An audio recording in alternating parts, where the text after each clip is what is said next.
Mesdames et messieurs, bonjour. Nous venons ce matin rencontrer Monseigneur Joseph Corber, qui est évêque au Gabon, originaire d'Alsace, et qui a travaillé et qui continue à travailler.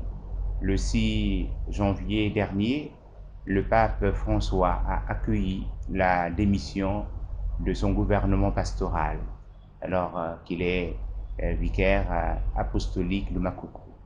Nous allons nous entretenir avec lui et parler de la naissance de sa vocation, de sa famille, de ses frères et sœurs, parler de ses souvenirs d'enfance, parler de la naissance de l'appel à la mission dans la famille des pères du Saint-Esprit et le missionnaire venu au Gabon, qui, dans un premier temps, a travaillé à Makoko et est parti de manière brusque et est revenu comme vicaire apostolique, préfet apostolique de Makoko, et ensuite comme ordonné évêque et donc vicaire apostolique de Makoko. Et il continue à œuvrer. Et parmi les charges qui ont été les siennes et qui sont les siennes au niveau de la conférence épiscopale, il y a ce lien avec Caritas. Nous parlerons aussi un peu de son ministère à travers, en faveur des malades, des plus pauvres, et de la mission qu'il a endurée et qu'il a exercée à Makoko. Monseigneur, bonjour. Bonjour. Alors, Monseigneur, depuis le 6 janvier à midi, à l'heure de l'Angélus, le pape François vous a dit merci. Merci pour le travail accompli. Merci pour cette grande communion, cette collaboration, puisque le pape François, comme successeur de Pierre, a reçu la mission, comme dit le Christ Jésus à Pierre, quand tu seras revenu, raffermis tes frères. Et dans cette charge qui est sienne, il a travaillé avec vous, ou mieux, vous avez travaillé avec lui, et vous continuez à œuvrer pour la sanctification de vos frères et de vos sœurs, et pour la plus grande gloire de Dieu. Alors, Makoko, si on en parlait un peu, Oui. la mission de Makoko. Ah, écoutez-moi, les dates, je les oublie. Mais je sais que tout a commencé au Petit Ocano. C'est là qu'il y avait les premiers missionnaires. Et de là-bas, ils sont partis parce que le Petit Ocano, c'est à Boué, là-bas, c'est excentrique. Parce que si tu vas de l'autre côté, du côté de Mékambo et jusqu'à la frontière, ça fait loin. On peut dire de le Petit Ocano jusque là-bas, ça fait à peu près 450 km. C'est loin. Donc ils se sont rapprochés vers le centre. Ils étaient un temps pas loin de Makoko, Maïga, que là-bas ils appellent Meïra, dans l'expression enfant. Et après, ils se sont aussi rapprochés encore plus. Et le père qui a fait ça, il avait un nom un peu... il s'appelait Père Lamour. Il a ramené ça plus proche de la ville. Et comme il y avait une société qui avait un terrain là, les missionnaires ont acquis ce terrain là où on est actuellement. Après, il y avait aussi l'histoire de Mékambo. Les pères étaient à un moment donné à Batouala. C'est à 100 km de Makoko. Et finalement, ils sont allés jusque Mékambo. C'est loin. Oui, oui. Moi, comme je suis arrivé à Makoko, un premier séjour qui a été écourté par les événements. Je n'ai fait que 6 mois. C'était en 1972. J'ai été ordonné prêtre en juin 1972. Et en septembre 1972, j'avais déjà mis les pieds au Gabon. Donc, j'étais arrivé à Makoko, à l'époque du Père Clair. Ça, je connais bien. le Père Clair. Voilà. Donc, et c'est petit à petit que ça a continué avec les événements que j'ai subis là à Makoko. Les événements à l'occasion du Pernba, là, je ne vais pas rentrer dans les détails. Hein. Parce que la question qui vient, c'est quels événements? Oui, oui, Quels événements? mais je ne vais pas rentrer dans les... Un peu comme les disciples d'Emmaüs qui cheminent et puis Oui, oui. ils sont rejoints par Jésus et puis Ben, ils semblent ignorer les événements qui sont survenus. Il dit, ben, quels événements? donc j'ai été expulsé. Après 6 mois, j'avais 5 minutes pour faire mes bagages. Et le Père Clair, il était allé à Bellinga, il est revenu, il n'a pas vu tout ce qu'il y avait, tout le chamboulement. Il m'a rencontré là, accompagné de 2 gendarmes. Il a dit, attends, tu ne vas pas partir comme ça. Il est allé chercher une bouteille de whisky, on a bu un petit verre, demi-verre de whisky. C'était du tragico-comique. Et puis je suis parti. Arrivé à Libreville le lendemain, en direction de la France.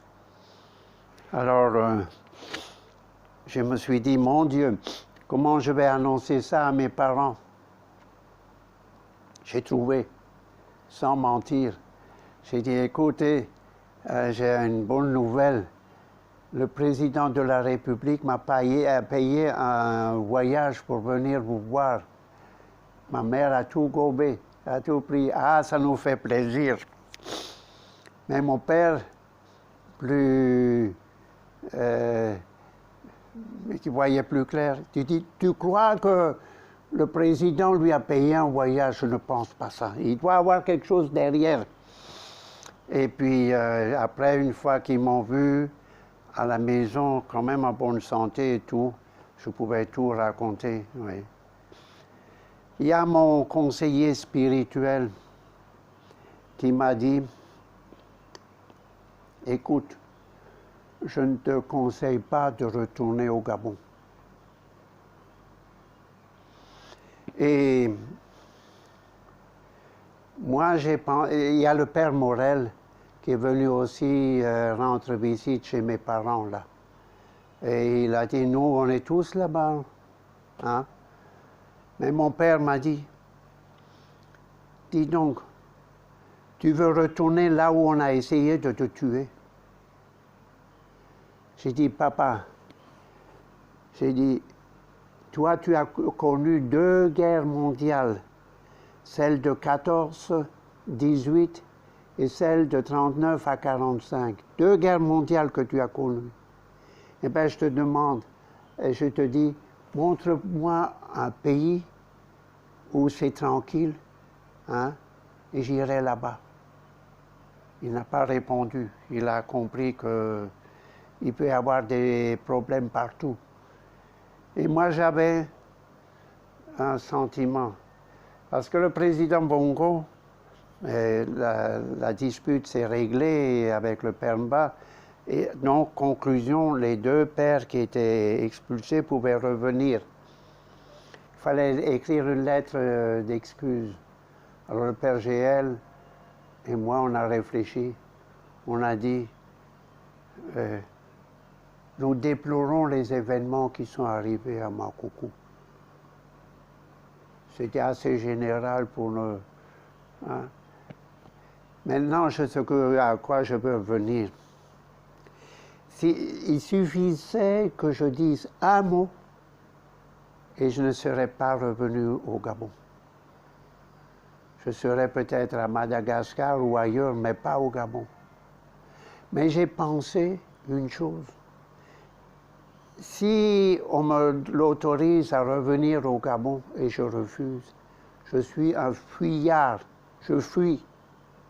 Donc, hein, je fuis, je vais aller ailleurs où je vais fuir encore et je suis toujours en état de fuite de quelque part, je ne peux plus rester ici, etc. Si on me dit je peux revenir, je reviens. Et donc je suis revenu en septembre 1973. Hein, et puis on m'a envoyé à Yangon, au Yem. C'est là que j'ai appris le fond, hein, Makobofon. Oui,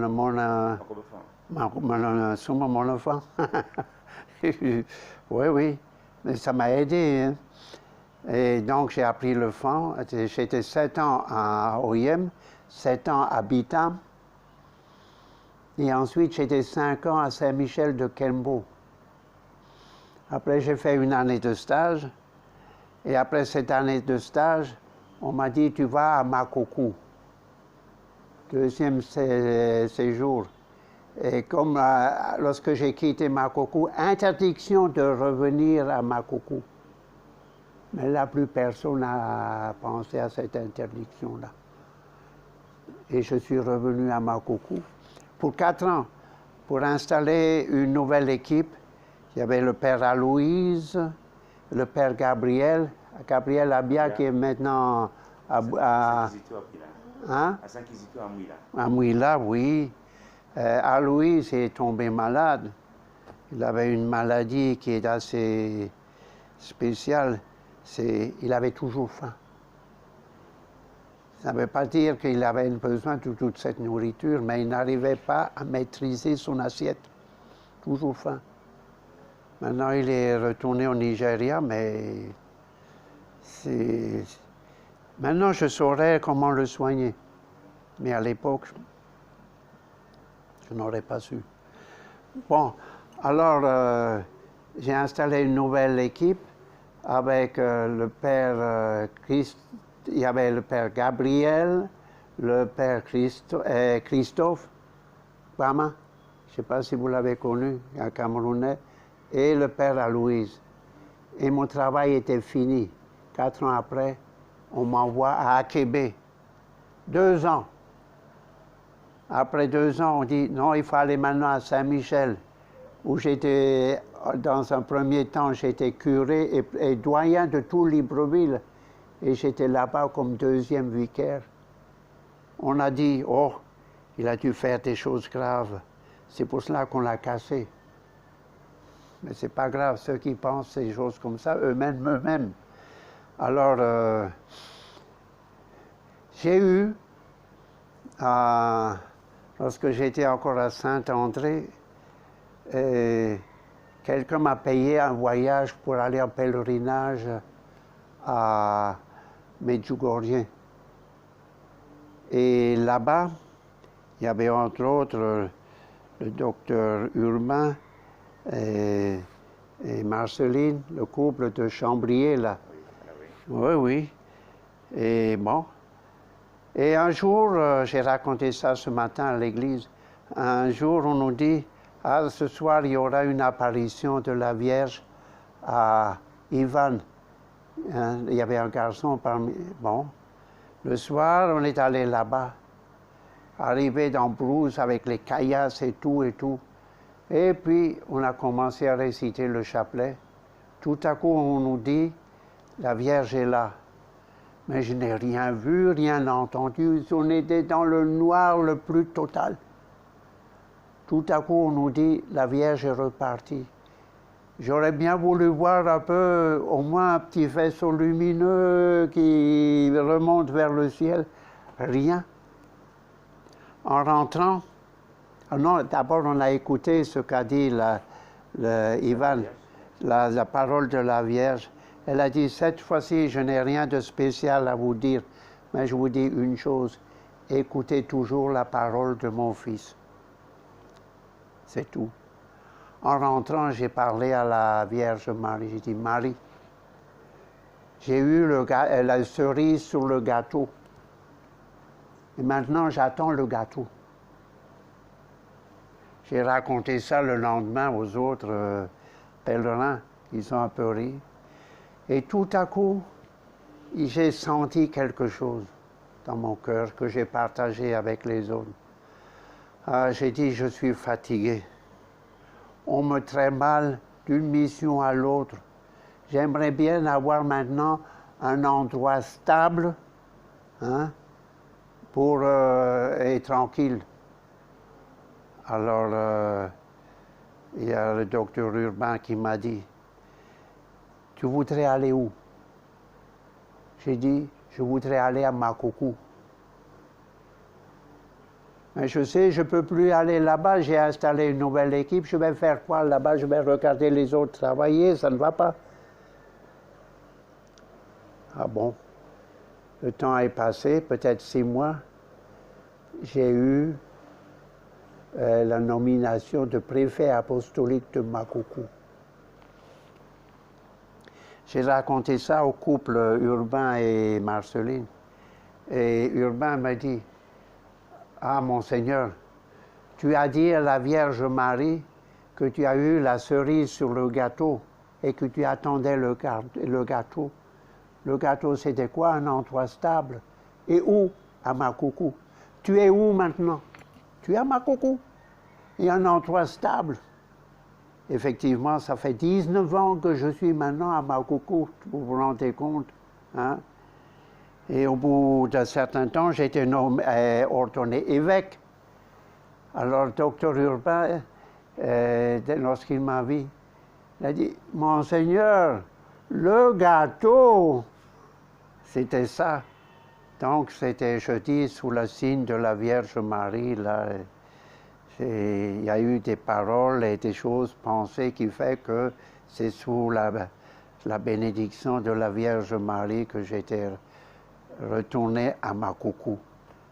Et Makoko, qui faisait partie du diocèse d'Oyem, Oui. a été démembré avec vous comme préfet apostolique et ensuite comme vicariat apostolique aujourd'hui.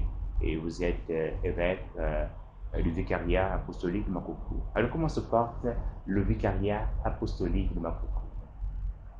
Ben, d'un côté, je peux dire ça va bien, parce que, premièrement, j'ai un bon successeur maintenant, et j'ai quand même une dizaine de prêtres originaires de Makoko. J'ai 2 prêtres qui sont aux études, un à Strasbourg et l'autre à Nantes. Et celui qui est à Nantes se prépare au journalisme. Je pensais à une radio à Makoko. Peut-être toi qui pourrais être un parrain là-dedans pour aider, c'est l'abbé Finet. Peut-être ça se préparera, hein? Mais il a encore une année à faire, après cette année encore une. Bon, pour être journaliste et apprendre toutes les techniques du métier. Bon. Hein? Et encore, donc, l'abbé Stéphane, qui est à Strasbourg. Oui, oui, oui. Entre parenthèses, samedi dernier, vous savez les gens qui ont mangé chez ma sœur, l'abbé Stéphane, et le père, j'oublie toujours le nom de Mekambo là-bas, de Makoko, j'oublie son nom, excusez-moi. Et puis, Monseigneur Séverin, qui ont visité la famille de ma sœur là. Parce que ma sœur s'intéresse beaucoup aux missions. Mon frère n'y s'y intéresse pas, bon. Mais ma sœur, c'est comme une missionnaire, là. Oh, mon Dieu. Hein? Donc c'était bien. Là-bas, ils se sont, comment dire, les Milan. Ben, ça veut dire bavarder, etc. C'est bien passé, etc. Donc ils pensent tous. Ma sœur pensera à vous tous lorsqu'il y aura l'ordination. D'ailleurs, ma sœur était là à mon ordination épiscopale, mais elle n'était pas tellement en forme. Oui, mais c'est pas grave, elle était là. Dieu merci. Mon père est déjà mort et ma mère. Donc c'est elle un peu la mère de la famille, le souvenir de la famille, celle qui rassemble les choses de la famille. Hein. Avec cette présence de Monseigneur Séverin, votre successeur à Makoko, dans votre famille, papa est parti, maman est partie, votre sœur est là, votre frère aussi n'est pas très loin. Vous parlez un peu de votre famille, quel souvenir gardez-vous de votre vie de famille? Ben, écoutez, voir, on est une famille pauvre. Mon père avait un salaire de 27 000 francs par mois. C'était pas grand-chose. Mais il était surveillant dans une station de pompage d'eau. Et mon père, il a vu que les 4 hectares de terre qu'on avait, ça ne nous suffisait pas pour vivre. Alors il a fait un vœu à Dieu. Si je trouve, mon Dieu, si je trouve un travail, j'arrête de fumer. Et le soir même, il a trouvé du travail, pas loin de chez lui. Hein? Et il a arrêté de fumer. Depuis ce jour-là, je ne l'ai vu plus jamais fumer. Oui. Mon père, c'est quelqu'un de la terre. Parfois le matin, très tôt, il se mettait dans la cour, regardait le ciel, à gauche, à droite. Puis tout à coup, il rentrait à la maison. Il dit, aujourd'hui, je vais couper l'herbe à tel endroit pour le sécher. Je pense qu'il va faire beau. La météo de mon père, c'était regarder le ciel. Alors, je ne peux pas aller très loin. Mais ce que je peux dire, voilà une question. Qu'est-ce que vous reteniez de votre père essentiellement? J'ai dit, mon père, lorsqu'il est mort, il est parti de cette terre sans aucune dette. Mon père a toujours honoré les dettes. Il n'a laissé de dette nulle part, aucune dette. Et ça est rentré en moi. Si vous regardez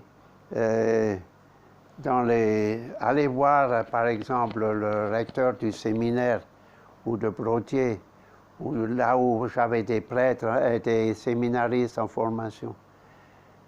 J'arrivais, lorsque j'allais les voir, je payais toujours les pensions de mes séminaristes. J'ai laissé aucune dette. Avant d'aller à la conférence épiscopale de Port-Gentil, j'ai appelé Michel-Ange. Fais-moi la liste des redevances statutaires. C'était plus d'1 million. Entre autres, la conférence épiscopale, 500 000 francs. Hein? Et puis, 200, et la CERAC, 250 000 francs, je crois, et la GM, 250 000 francs. Alors, vous voyez un peu, c'est vite fait de faire 1 million. J'ai tout payé. Moi, ce que je veux dire, je vais quitter le vicariat apostolique de Makoko sans aucune dette. Il y en a eu, monseigneur. Vas-y. À la manière de Saint Paul. Hein? Saint Paul demande d'avoir une dette. C'est de l'amour fraternel. Oui, mais attention, attention. Et peut-être qu'il y a aussi l'amour fraternel là-dedans, en payant les dettes. En payant les dettes, oui. Oui, d'accord. Non. Mais si vous me demandez, est-ce que vous avez de l'argent? Combien d'argent vous laisserez à mon successeur? 0 franc. Vous savez, l'argent qu'on nous donne à Rome, ça ne va pas très loin. Et j'ai quand même, chaque année, j'ai au moins pour 8 millions de francs pour les pensions et les études de mes 8 millions. Il me reste encore 2 millions ou 3 millions. C'est parti vite. Heureusement qu'en France, j'ai un compte à moi. Et il est en train de finir aussi. Ça fait rien. Mon compte finit, ça fait rien. Du moment que le vicariat est debout, je voudrais aussi, peut-être je verrai pour le Père Séverin, de lui laisser un petit million quand même, un peu. Si moi je n'ai plus rien, c'est pas grave. Et c'est là que j'ai compris la prière que j'ai faite à 11 ans. J'ai dit, mon Dieu, pourquoi je suis fils de pauvre? Un grand silence de la part de Dieu. Mais aujourd'hui, lorsque je suis rentré dans le vicariat apostolique de Makoko, pauvre, et bien là, j'ai compris. Maintenant, je comprends pourquoi je suis fils de pauvre, pour ne pas être effrayé par la pauvreté là où tu vas. Je suis fils de pauvre. Regardez l'archevêché de Libreville, à la moitié des chrétiens du Gabon. Hein? Port-Gentil, il y a aussi pas mal, mais pas autant qu'à Libreville. Hein?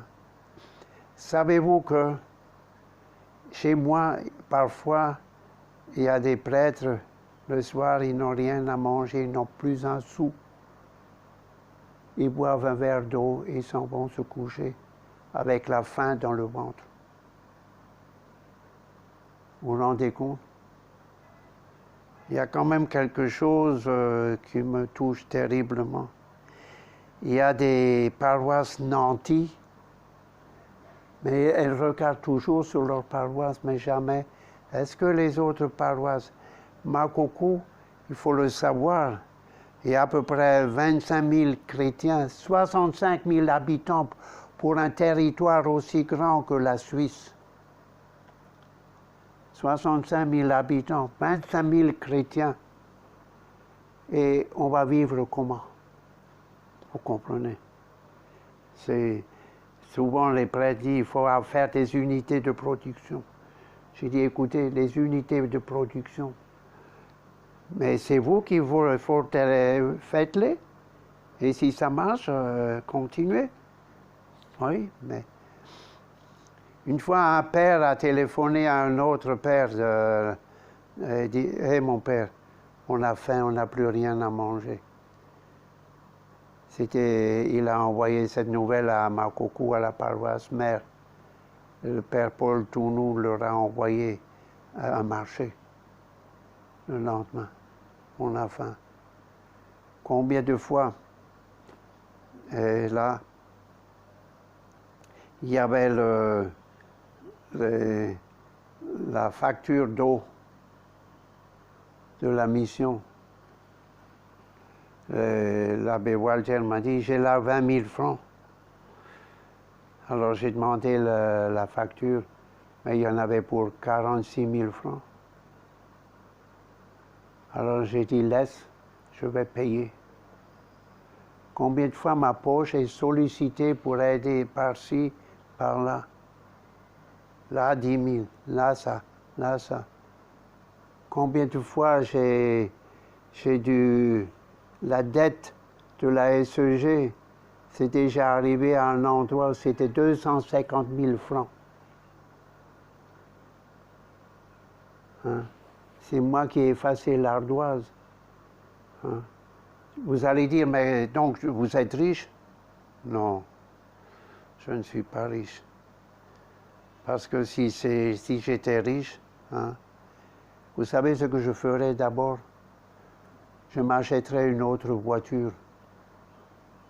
La voiture que j'avais là, en venant ici à Libreville, le moteur a rendu l'âme à Ngongom. Monseigneur, comment on a souvent vu des images de Monseigneur Joseph Corver en soutane, appuyant sa voiture parce qu'il y a un bourbier. Comment?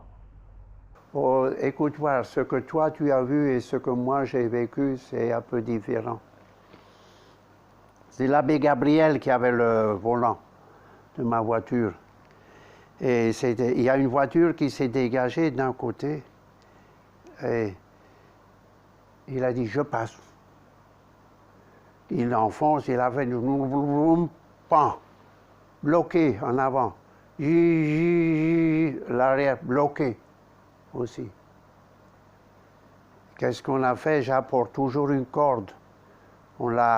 Et quelqu'un nous a tiré dehors vers l'arrière. Et après, là, j'ai dit, maintenant, va, regarde où tu peux passer. Il a vu. Et bien, moi, vous savez, lorsque c'est comme ça, on est dans le mouvement de dire, bon, je vais y aller. Je ne vais quand même pas lui dire, traverser la boue, là, pour arriver de l'autre côté dans le truc. Je me suis accroché derrière aux arceaux de la voiture. C'est tout. C'est lorsqu'on comprend les choses. Donc, Gabriel qui l'a amené de l'autre côté du bourbier, bon. Et puis après, j'ai découvert que je suis dans les réseaux sociaux, je ne sais pas comment ça s'appelle. C'est un peu comique, là. Mais on a aussi des images de Monseigneur Joseph marchant de longue distance pour aller célébrer, Écoutez, voir, ça c'est au début. J'étais à Yangon. Et là, je me suis dit, mes prédécesseurs allaient en tournée de brousse à pied. Je vais faire ma première tournée de brousse à pied. Et je l'ai faite à partir de Mbenga jusqu'au bout. Et revenir, j'en avais à peu près pour 120 km. J'ai fait la tournée de brousse à pied. Cela s'est bien passé.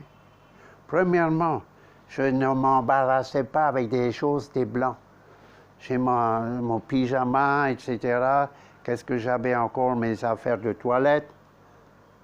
Et puis mes affaires pour la messe. Et chaque fois que je partais d'un village, on faisait ça en saute-mouton.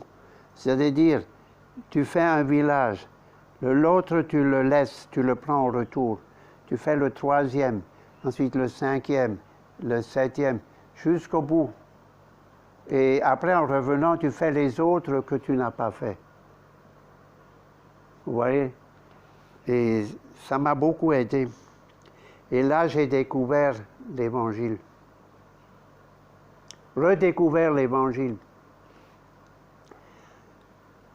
Combien de fois c'est marqué dans l'Évangile? Chemin faisant. Jésus arrive à tel endroit. Toujours chemin faisant.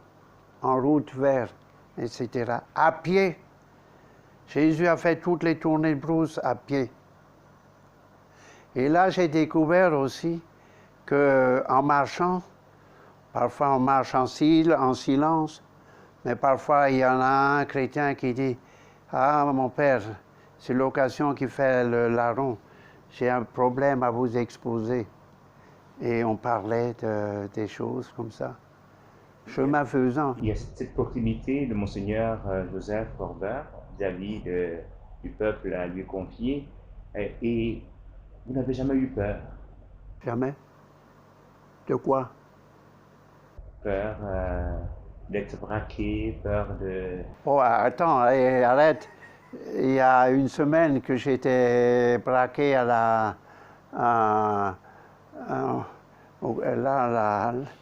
au carrefour, là, devant, là, à la gare routière, là. Oui, et c'était le mécanicien qui est venu me voir. On a fait le total des pièces pour refaire le moteur, entre autres le vilebrequin et tous les trucs. La pompe à injection qui est dans les 350 000 francs, il fallait avoir... J'avais tout cet argent dans ma sacoche. Et la sacoche, je l'ai accrochée là sur le ventre, les bras et les mains autour. Mais j'avais encore une poche où j'avais 200 000 francs. Et le mécanicien marchait 2 mètres devant moi et moi je venais derrière parce que j'ai des problèmes d'arthrose. Tout à coup, il y en a 2 qui me bloquent et puis un qui fuit. Mais je n'ai jamais vu ça. Tous les jeunes qui étaient là-bas l'ont poursuivi. Voleur, voleur, voleur. Ils l'ont récupéré de l'autre côté de la route parce que de l'autre côté, il y avait aussi des jeunes qui l'ont bloqué. Ils l'ont tabassé. Oh là là, mais je ne l'ai pas vu ça. Ils l'ont tabassé et ensuite il y a un gars qui m'amène, il tient ça dans sa main, l'argent qu'il a récupéré. Il m'a redonné les 200 000 francs qu'on m'a volés. 72-2022, 50 ans. 50 ans d'ordonnance sacerdotale, 50 ans de mission Oui. en terre gabonaise. Comment est-ce que vous vivez ces moments avec ce lien au Saint-Père? Une reconnaissance, une action de grâce? Pourquoi ce lien avec mon Saint-Pierre, mon Saint-Père, c'est toujours, chaque messe, c'est là qu'on prie pour le pape, hein, on est toujours en communion avec lui. Mais le lien avec le Saint-Père, c'était la première fois avec le pape, le Saint-Pape Jean-Paul II, lorsque j'ai été nommé préfet apostolique de Makoko. Et il y a un mot ou une expression qui est restée dans ma nomination, dans un souci de proximité, de rapprocher le pasteur vers les chrétiens. Il faut savoir que d'ici à OIM, il y a au moins dans les 350 km, sinon 400 km, c'est loin. Vous vous rendez compte, l'évêque d'OIM qui doit aller depuis Bitam jusque... Oh, c'est énorme tout ça. Et actuellement, le vicariat apostolique est le territoire le plus grand. Et la province, l'Ogooué-Vindo, est la plus grande de toutes les provinces. C'est incroyable. Donc j'ai été nommé par le pape Jean-Paul II. J'ai eu l'occasion de le voir une ou deux fois. Hein. Et après c'était Benoît XVI, oui. Et puis après, lorsque j'avais 75 ans, je savais que tous les évêques, pas d'exception, doivent faire une lettre de démission. Hein. Ben, je n'ai pas dit je démissionne. J'ai dit, voilà, j'ai maintenant 75 ans et comme le veut le règlement, je donne ma démission. Mais très Saint-Père, je suis encore disponible pour faire un travail aussi longtemps que vous voulez. La réponse est venue. Eh bien, comment va la santé? J'ai dit, oh, ça va. Alors la réponse était, continuez encore. Donc je savais qu'à partir de ce moment-là, n'importe quand pouvait venir la nomination de mon successeur. Ce n'était pas une surprise pour moi. Ce n'était pas une surprise. Lorsque c'est venu, je l'ai accueilli quand même avec action de grâce et soulagement parce que je n'ai plus la force comme autrefois. Enfant, on appelle ça mentera. Mais je suis épuisé. Mais j'ai l'impression que une fois que j'aurai remis le flambeau entre les mains du Père Séverin, Monseigneur Séverin, je crois que j'aurai encore un peu d'énergie pour rester là. Et je peux vous dire ça. Et des paroles de votre cœur à l'endroit de Monseigneur Séverin? Il n'y a pas de paroles à dire, mais j'étais... D'abord, il y avait le chargé d'affaires qui l'a nommé, et moi, je lui ai donné la croix pectorale. C'était la croix pectorale de Monseigneur Forêt, que Monseigneur Dominique Bonnet, qui était déjà mal en point, m'a dit, tu vas remettre cette croix, c'est la croix de Monseigneur Forêt, un ancêtre de la mission. Il était vicaire apostolique de Luango. Au Congo, là. Oui, oui. Donc, je lui ai donné ça. Qu'est-ce qu'il y avait encore à donner? Je ne me rappelle plus. Ah, la calotte. Je lui ai remis la calotte. Mais c'était tout plaisir, tout bonheur. Hein? Et à la fin, il me dit, Monseigneur, je voudrais vous parler. J'ai dit, mais on peut s'asseoir ici? Non, chez vous, là-haut. Il s'assoit et la première chose qu'il me dit, Monseigneur Joseph, moi j'aimerais que vous restiez à Makoko et qu'on puisse vivre ensemble par la prière, peut-être le repas ensemble, etc., pour que les gens voient comment l'ancien et le nouveau vivent en frères. Mon Dieu, j'étais en action de grâce devant le bon Dieu pour ça. C'est sûr, il y en a qui vont dire, Monseigneur, vous ne croyez pas que vous allez vous marcher sur les pieds? Vous connaissez cette expression, marcher sur les pieds? Vous gênez mutuellement. Écoutez, j'ai l'expérience. J'aurais pu aussi marcher sur les pieds du père Paul Tounou, qui était le curé de la paroisse. J'ai dit au père Paul Tounou, écoute Paul, moi je suis pour le vicariat, pour celui que c'est moi l'évêque. Et pour la paroisse, je suis ton deuxième vicaire. Parce que souvent dans les paroisses, on a besoin d'un prêtre supplémentaire pour ceci ou cela, ou là, tu vas aller à Libreville, ou etc. Moi, j'ai travaillé pendant tout le temps avec le père Paul Tounou et avec les autres aussi, en collaboration. Il n'y avait pas de commandement, mais c'était comme ça. En général, le père Paul Tounou me laissait célébrer la messe en semaine, sachant bien que souvent je dois aller par-ci, par-là. Donc lui peut aussi assez prêcher beaucoup, beaucoup et beaucoup.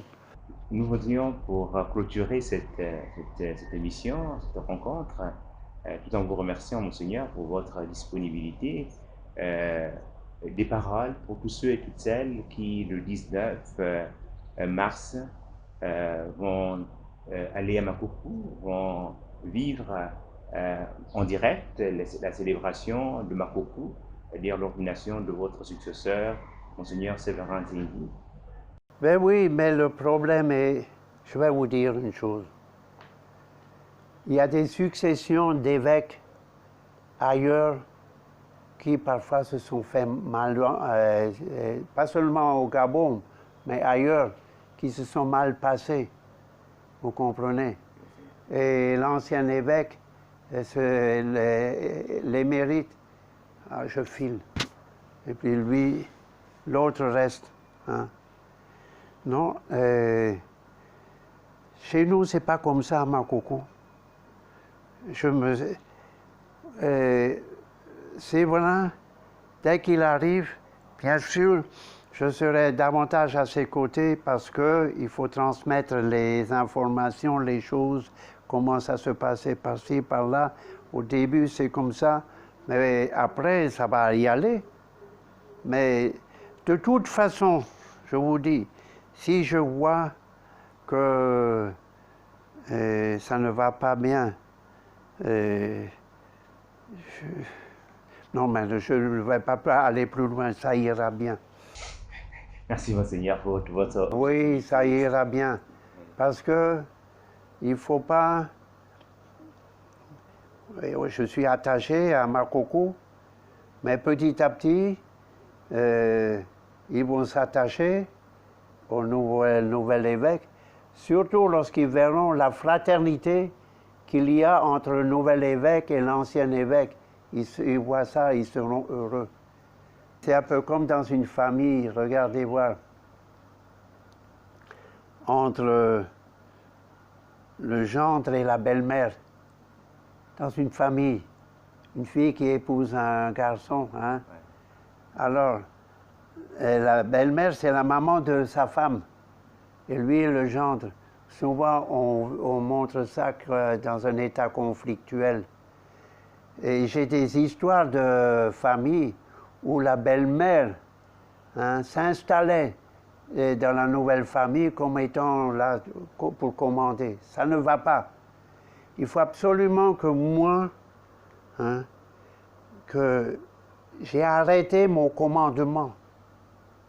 À la manière de Jean-Baptiste, il faut que je diminue pour qu'il y ait... Exactement, il faut que je diminue et que l'autre augmente, c'est ça. Et, et j'ai beaucoup de travail. J'ai maintenant une expérience de naturopathe. J'ai déjà à mon effectif une femme qui avait des plaies depuis 15 ans et qui a guéri en 1 mois et demi. Un monsieur qui avait le diabète et la tension guéri en 10 jours. Tiens, nous y reviendrons et Ouais, nous oui. l'annonçons déjà. Nous recevrons une fois Monseigneur pour parler de cette expérience de grâce que le Seigneur a mise dans son cœur et dans ses mains. Oui, oui. Nous vous disons merci de nous avoir accordé ce temps pour suivre cette rencontre avec Monseigneur Joseph Corber, qui est évêque au Gabon, originaire d'Alsace, en France, et qui déjà totalise 50 ans de mission au Gabon. C'est un Gabonais de souche, dirions-nous. À la manière de bien de ses prédécesseurs, le plus connu, c'est le docteur Albert Schweitzer. Oui, il est mort d'ailleurs ici, je crois. Oui. Il repose à la Oui. Il y a ma sœur qui m'a dit, lorsque tu seras émérite, tu iras où? Je dis, mais je retourne au Gabon. Elle était fâchée. Mais je pense qu'avec elle, on va calmer tout ça paisiblement. Hein? Voilà. Merci, Monseigneur. OK.